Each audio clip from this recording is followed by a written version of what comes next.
السلام عليكم ورحمة الله وبركاته.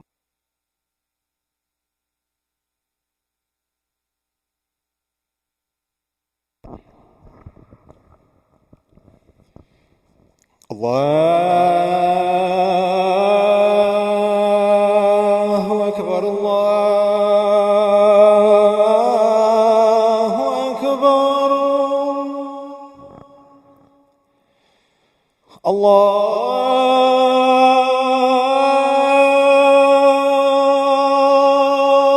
أكبر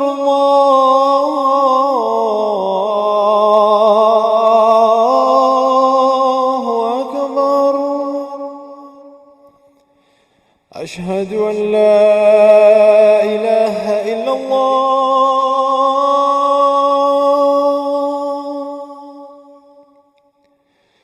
أشهد أن لا إله إلا الله.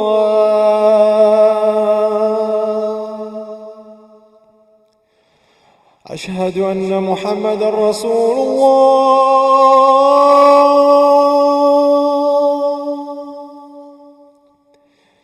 أشهد أن محمدا رسول الله.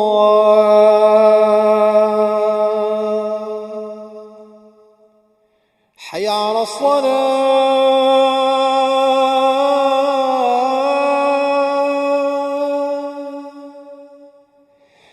حي على الصلاة.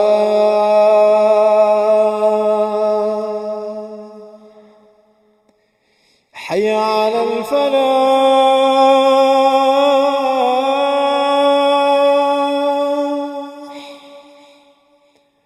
حي على الفلاح.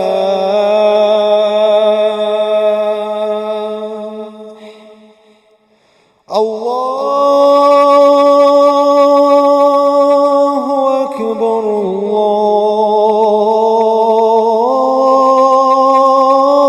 الله أكبر. لا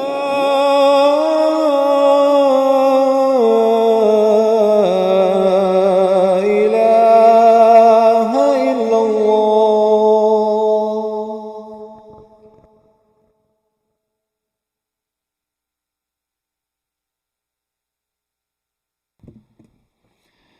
إن الحمد لله نحمده ونستعينه ونستغفره ونؤمن به ونتوكل عليه ونعوذ بالله من شرور أنفسنا ومن سيئات أعمالنا. من يهده الله فلا مضل له ومن يضلله فلا هادي له، وأشهد أن لا إله إلا الله وحده لا شريك له، وأشهد أن محمدا عبده ورسوله. يا أيها الذين آمنوا اتقوا الله حق تقاته ولا تموتن إلا وأنتم مسلمون. يا أيها الناس اتقوا ربكم الذي خلقكم من نفس واحدة وخلق منها زوجها وبث منهما رجالا كثيرا ونساء، واتقوا الله الذي تساءلون به والأرحام إن الله كان عليكم رقيبا. يا أيها الذين آمنوا اتقوا الله وقولوا قولا سديدا يصلح لكم أعمالكم ويغفر لكم ذنوبكم، ومن يطع الله ورسوله فقد فاز فوزا عظيما. أما بعد، فإن أصدق الحديث كتاب الله، وخير الهدي هدي محمد صلى الله عليه وسلم، وشر الأمور محدثاتها، وكل محدثة بدعة، وكل بدعة ضلالة، وكل ضلالة في النار. Brothers and sisters, with us living in an age and in a place where there's, alhamdulillah, plenty of opportunity, and surrounded by these opportunities and wealth, we need to have an important reminder for all of us throughout the world, but especially, as I said, in this part of the world, not to fall into one of the very frequent traps of the shaitan, which is to love wealth and status. So I wanted to begin with a hadith, very important hadith that really makes it so clear, the danger of the love of wealth and status. So that hadith is narrated by Ka'b bin Malik radiallahu anh. He said that Rasulullah sallallahu alaihi wasallam said, ما الذئبان ضاريان يأتيان في غنم غاب رعاؤها بأفسد للناس من حب الشرف والمال لدين المؤمن. Rasulullah ﷺ said, two ravenous wolves sent in the midst of a flock of sheep, whose shepherd is absent, will not cause more havoc for the people than the love of status and wealth to the believer's deen. So we'll just go over this a little bit. This is an analogy being given by Rasulullah ﷺ, and it's very important to understand. Rasulullah ﷺ is using an example of two wolves that are ravenous. Not only are they hungry, but they're greedy as well, as per the explanation given by some scholars. So under these circumstances, because whether they can eat all the sheep or not, they're going to kill all the sheep. The entire flock is going to be gone. It's going to be dead. Also, Rasulullah ﷺ is saying this flock of sheep has no shepherd, because the shepherd's role is to protect the sheep from various things, especially protect them from wolves and being eaten. There is no shepherd in this case, in this example. Therefore, what does that mean? What does Rasulullah ﷺ want to say? Is that these wolves will kill all these sheep, not only kill all these sheep, but will kill them very easily. There's no shepherd to drive them away. And kill them very quickly. There's no shepherd to protect these sheep. So, brothers and sisters, what Rasulullah ﷺ is making an analogy to is that these wolves are the equivalent of a person's love for two things: wealth and status. Human beings love these two things.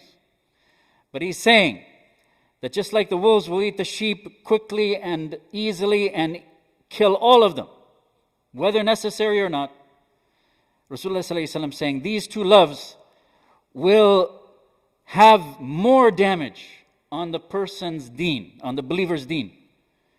Meaning what?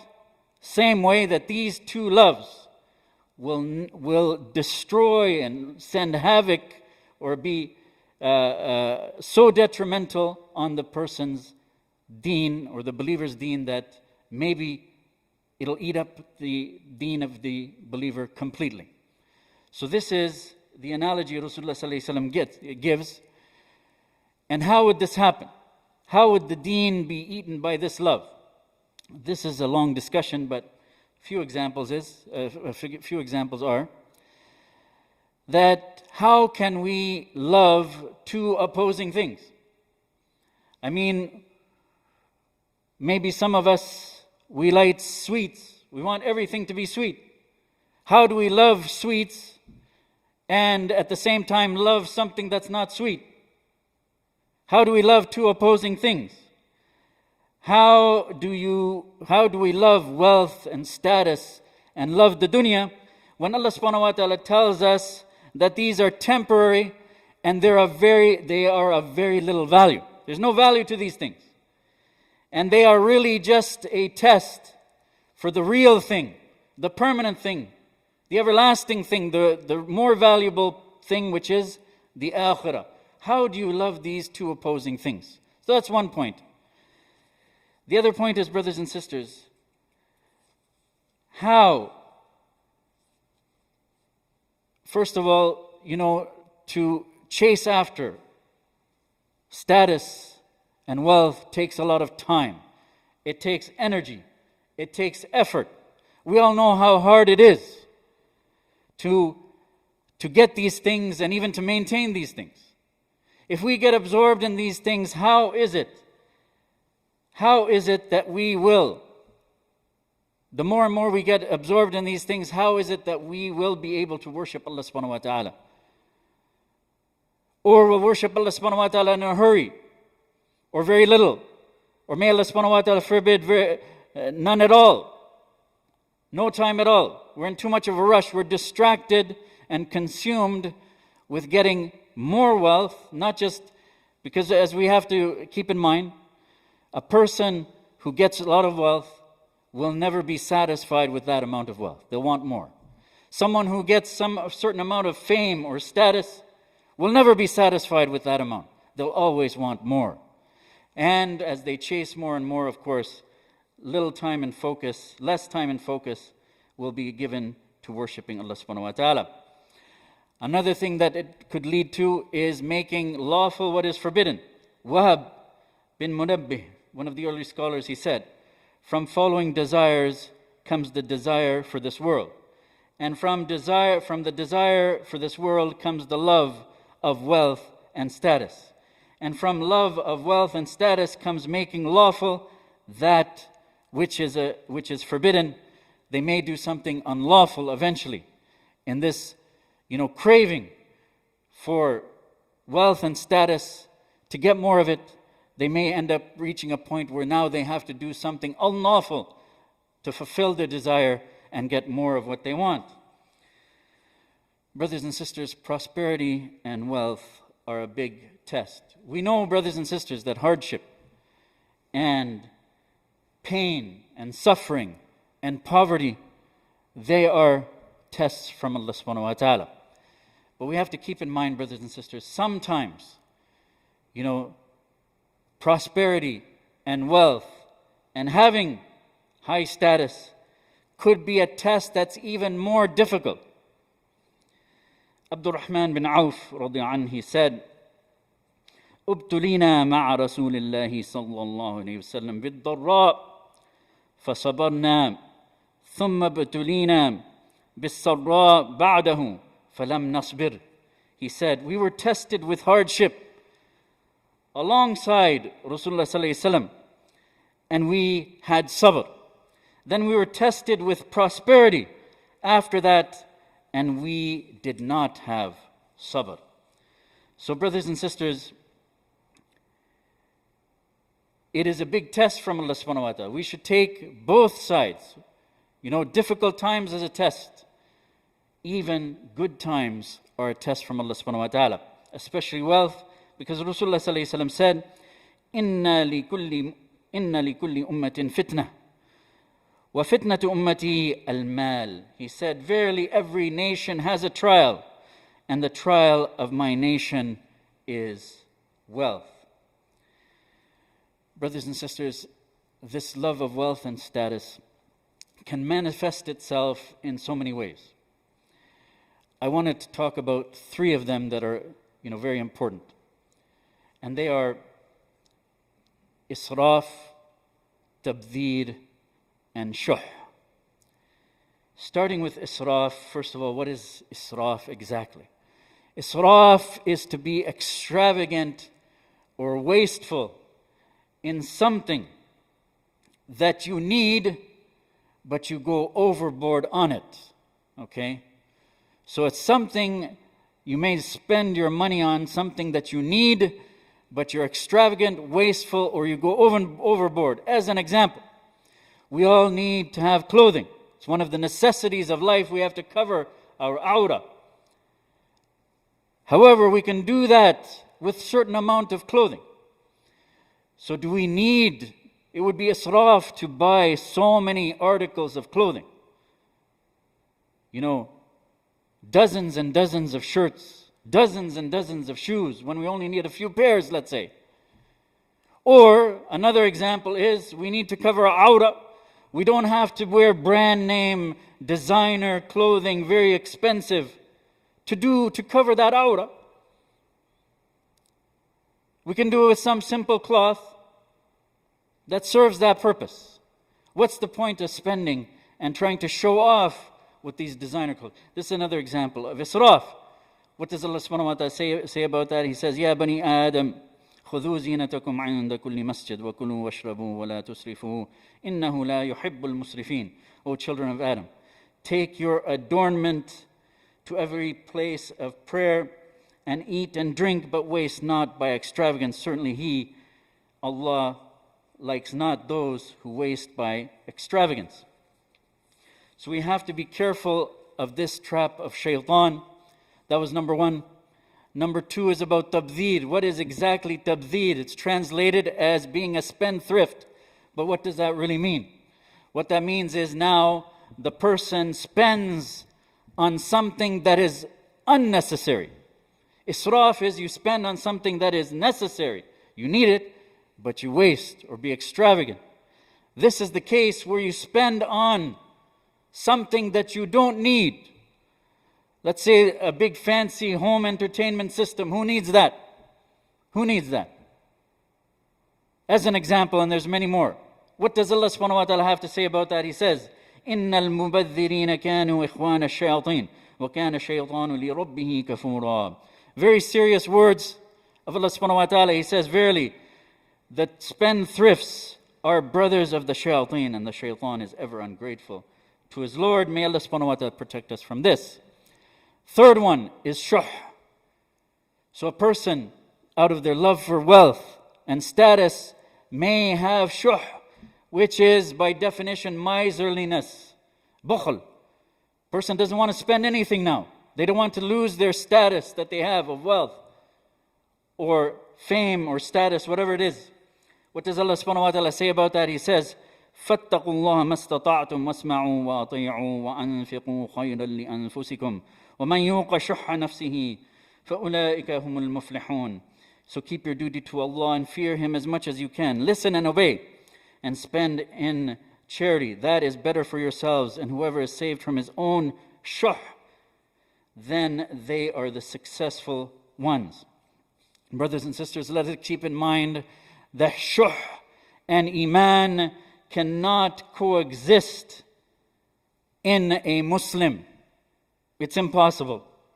Because Rasulullah ﷺ said, لا يجتمع شح وإيمان في قلب رجل مسلم. Rasulullah ﷺ said, shuh or miserliness and iman will not combine in the heart of a Muslim man. And the other danger with shuh, brothers and sisters, it tempts us to commit sins. So a reminder to myself, all of us, when Rasulullah ﷺ said, اتقوا الشح فإن الشح أهلك من كان قبلكم أمرهم بالقطيعة فقطعوا وأمرهم بالبخل فبخلوا وأمرهم بالفجور ففجروا. Rasulullah ﷺ said, beware of greed, beware of shuh, for indeed shuh destroyed those who came before you. It ordered them to cut off the ties of relations, so they cut them off. And it ordered them to be miserly, so they were miserly. And it ordered them to commit sin, so they committed sins. An example of that, brothers and sisters, is out of shuh, miserliness. One of our relatives needs some help, but we refuse to help them and cut them off because we don't want to give them anything. They need help. So this is an example that combines two of what Rasulullah ﷺ said. Actually, all three what Rasulullah ﷺ said. Cutting off the relations. Committing a sin, because cutting off relations is a sin, and being miserly.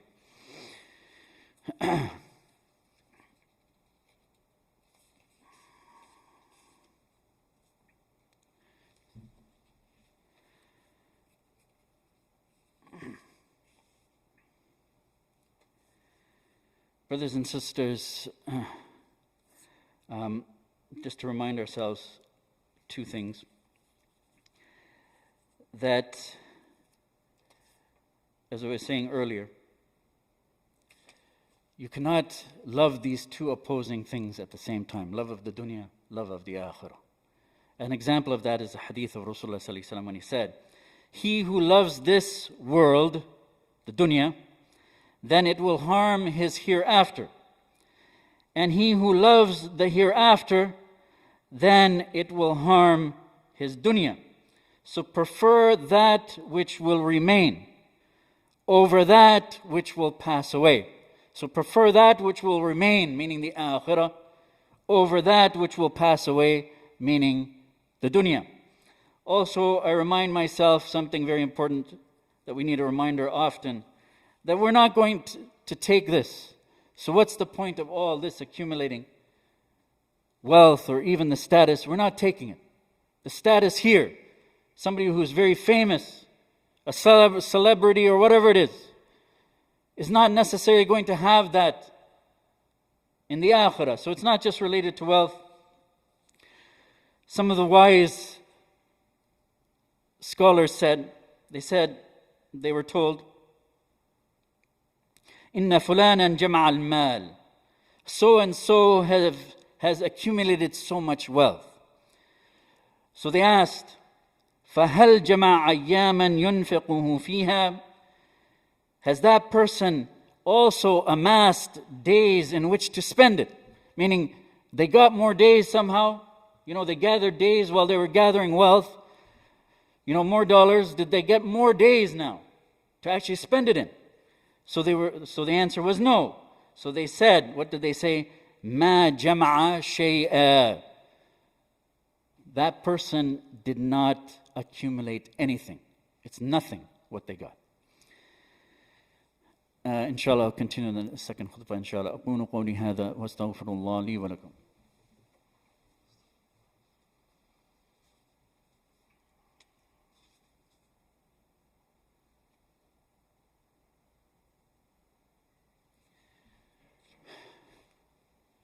Brothers and sisters, one more reminder that not only will we take anything of this wealth, in terms of wealth I mean, and other material things, we will be held accountable for it. Because a man came to Abdullah bin Umar radiallahu anhuma and said, someone passed away وَتَرَكَ مِئَةَ أَلْفٍ. He left behind 100,000. 100,000 what? Dirham. A lot of money for that time. So Abdullah said what? He said, وَلَكِنْ هِيَ لَمْ تَتْرُكْهُ. Said that the 100,000 did not leave him. In the sense of the accountability. Yes, he's not taking that wealth physically into the qabr or into the hereafter, but he's taking the accountability with him and will be accountable for it in front of Allah subhanahu wa ta'ala. So let us be careful with this temptation of the shaitan. May Allah subhanahu wa ta'ala protect us all from it. Brothers and sisters, let us not worry about having a lot of wealth and status. I remind myself first. Let us remember the words of Rasulullah sallallahu alaihi wasallam when he said, "Ma qalla wa kafa khayrun mimma kathura wa alha." Rasulullah sallallahu alaihi wasallam said, "What is little but it is sufficient is better than that which is a lot, but it distracts," like I was saying before. When we have a lot of whatever wealth and status, it's going to distract us, as I was giving some examples before. We're always going to be worried about it. We're always going to be more. We're always going to make sure it doesn't become less. Our status doesn't become less. Our wealth doesn't become less. What we should ask for, brothers and sisters, and pray and beg Allah subhanahu wa ta'ala for is barakah. That we get whatever we have, it's not only sufficient for us, it's a lot for us. I leave you with an example. A story from the time of Abu Talha. During time of Rasulullah sallallahu alaihi wasallam, they went through so many times where they suffered, of course, and even they had very little to eat. They were starving at times.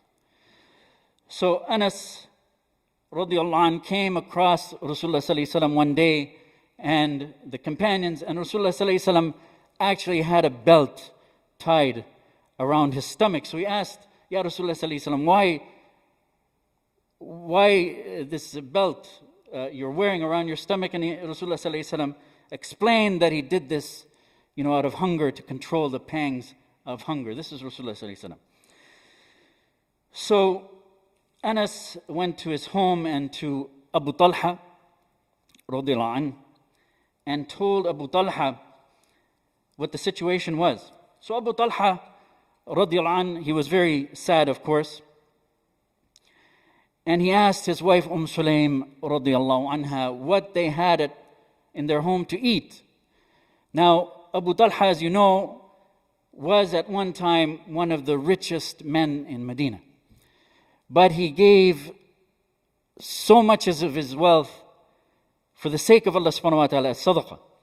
In this situation, he hardly had anything. So when he asked, how much food do we have at home? And Sulaim said, we have very little, just a little bit of bread and a few dates. So Abu Talha radiallahu anh, he became even more sad, because this would only be enough for Rasulullah sallallahu alaihi wasallam. What about his companions? So Sulaim radiallahu anha being that supportive wife, so many examples from her about being a supportive wife, wise woman, she suggested to her husband Abu Talha, says, tell Rasulullah sallallahu alaihi wasallam what we have, that is very little, and then invite him and leave it to Rasulullah sallallahu alaihi wasallam to invite whoever he wants. So leave it to him. So Anas radiallahu anh went and invited Rasulullah sallallahu alaihi wasallam, told him everything. And what Rasulullah sallallahu alaihi wasallam ended up doing, he brought all the companions to Abu Talha's house. Now Abu Talha got worried. Human being, he has to entertain the guest, has to be kind to the guest. He has food for maybe just one person. So Sulaim, once again out of her strong iman and supportive wife, as I said, she said, oh Abu Talha, Allah subhanahu wa ta'ala and His Messenger know better. And Allah will never humiliate us in front of your guests because you spent your wealth and yourself for the sake of Allah subhanahu wa ta'ala, not wanting anything except Allah subhanahu wa ta'ala's pleasure in that. So Rasulullah sallallahu alaihi wasallam came, and going to the point I was saying, let us beg Allah subhanahu wa ta'ala for what is more important and better, which is to ask Allah subhanahu wa ta'ala for barakah, for sufficiency and barakah. Because Rasulullah sallallahu alaihi wasallam came and he made dua for them, and he prayed and made dua for barakah. And what ended up happening? That Rasulullah sallallahu alaihi wasallam ate. All his companions and guests, they ate their fill. Abu Talha and the entire family ate their fill. And there was food left over on top of that. And it was sent to the neighbors, alhamdulillah. So brothers and sisters, let us focus on these things. This is the strategy that we're supposed to be using. Not this temptation that the shaitan calls us to. Now, one final point, brothers and sisters. We know and we believe in Qadarullah.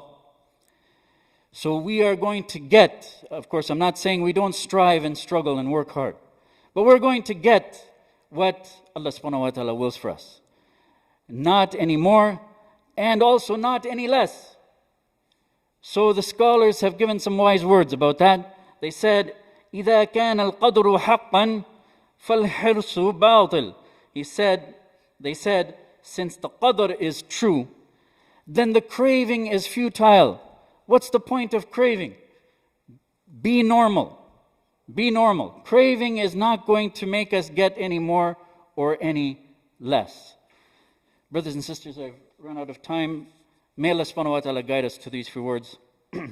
قال الله تعالى في كتابه الكريم إن الله وملائكته يصلون على النبي يا أيها الذين آمنوا صلوا عليه وسلموا تسليما اللهم صل على سيدنا محمد وعلى آل محمد اللهم صل على جميع الأنبياء والمرسلين وعلى سائر الصحابة والتابعين وعلى عبادك الصالحين اللهم أرنا الحق حقا وارزقنا اتباعه وأرنا الباطل باطلا وارزقنا اجتنابه اللهم ثبتنا على الإسلام اللهم نور قلوبنا بنور الإيمان اللهم اغفر للمؤمنين والمؤمنات الأحياء منهم والأموات إن الله يأمر بالعدل والإحسان وإيتاء ذي القربى وينهى عن الفحشاء والمنكر والبغي يعظكم لعلكم تذكرون عباد الله اذكروا الله يذكركم واستغفروه يغفر لكم واقم الصلاة إن الصلاة تنهى عن الفحشاء والمنكر ولذكر الله أكبر والله يعلم ما تصنعون واقم الصلاة.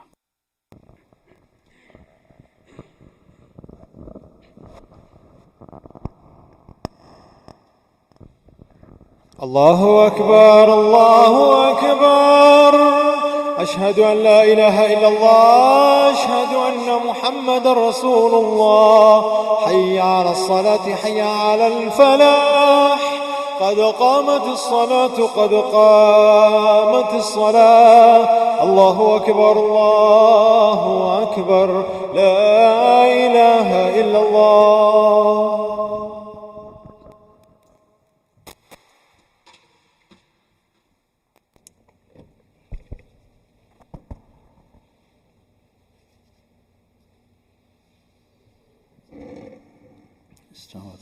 وتواصوا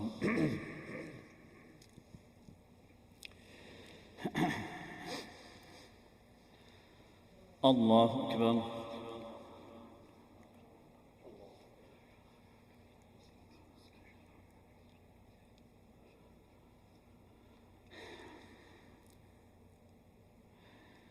الحمد لله رب العالمين الرحمن الرحيم مالك يوم الدين إياك نعبد وإياك نستعين اهدنا الصراط المستقيم صراط الذين أنعمت عليهم غير المغضوب عليهم ولا الضالين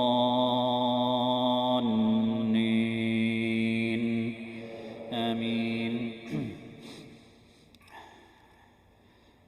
هل أتاك حديث غاشية وجوه يومئذ خاشعة عاملة ناصبة تصلى نارا حامية تسقى من عين آنية ليس لهم طعام إلا من ضريع لا يسمن ولا يغني من جوع وجوه يومئذ ناعمة لسعيها راضية في جنة عالية لا تسمع فيها لاغية فيها عين جارية فيها سرر مرفوعة وأكواب موضوعة ونمارق مسفوفة وزرابي مبثوثة.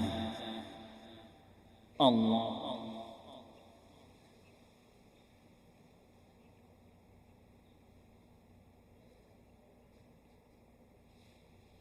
سمع الله لمن حمده. الله أكبر.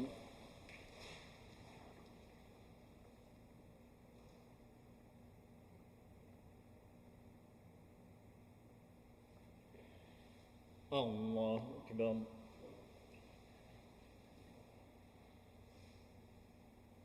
الله أكبر.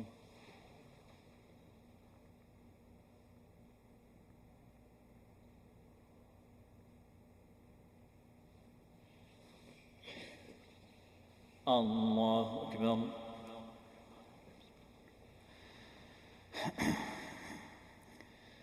الحمد لله رب العالمين الرحمن الرحيم مالك يوم الدين إياك نعبد وإياك نستعين اهدنا الصراط المستقيم صراط الذين أنعمت عليهم غير المغضوب عليهم ولا الضالين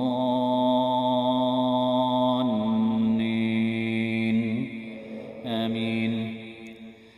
أفلا ينظرون إلى الإبل كيف خلقت وإلى السماء كيف رفعت وإلى الجبال كيف نصبت وإلى الأرض كيف سطحت فذكر إنما أنت مذكر لست عليهم بمسيطر إلا من تولى وكفر فيعذبه الله العذاب الأكبر إن إلينا إيابهم ثم إن علينا حسابهم. الله أكبر.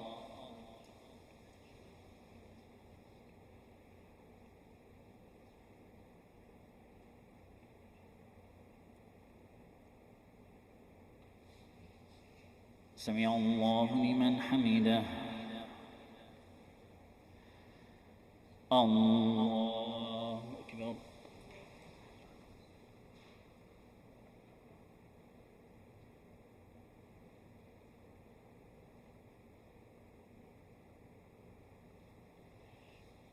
الله أكبر.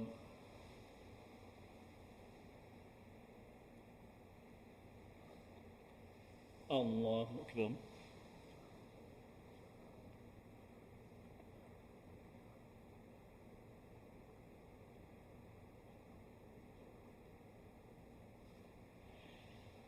الله أكبر.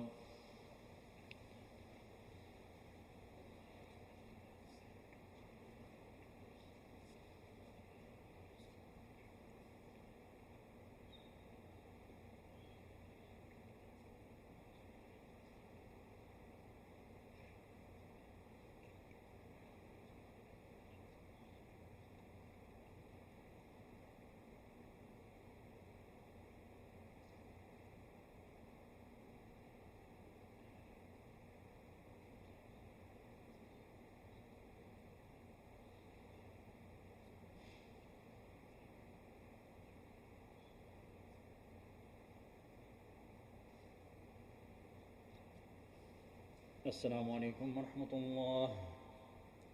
السلام عليكم ورحمة الله.